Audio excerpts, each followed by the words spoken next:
Kumusta mga kaibigan, maligayang pagdating sa aking channel. Si Yagmer Yaxel ay gumawa ng isang matapang na pahayag sa kanyang taus-pusong pagtatapat na samire sa internet, mapagtagumpayan ko ang lahat ng mga hadlang upang pakasalan siya. Pinag-uusapan ba ako? Kaya ano ang mga hadlang na ito? Ngayon sinusuri natin ang emosyonal na paliwanag na ito at kung ano ang kahulugan ng ulan at hinaharap.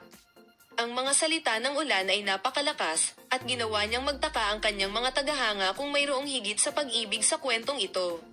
Pagkatapos, sa kanyang pakikipanayam, ipinaliwanag niya ang kanyang kaugnayan kay Boris Bakhtas at ipinaliwanag ang mga paghihirap na kinakaharap nila, kasama na ang kanilang mga pamilya at ang mga tensyon sa pindutin. Minsan mayroong isang presyo ng pag-ibig. Ngunit kahit anong sinabi niya, handa akong ipaglaban ang pinaniniwalaan ko. Ang paliwanag na ito ay nagsasabi sa amin ng maraming. Hindi binabanggit ng ulan ang isang ordinaryong relasyon. Handa na itong labanan ang lahat ng bagay na darating at hindi natin maiisip ang ating sarili na magtataka kung nangangahulugan ito na papalapit na ang isang kasal. Kaya ano ang mga hadlang na ito?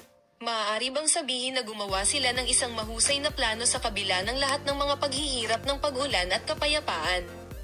Kailangan nating maghintay at makita. Ngunit may isang bagay na tiyak na ang iyong relasyon ay hindi karaniwan. Para sa karagdagang impormasyon, manatili sa panonood ng aming channel.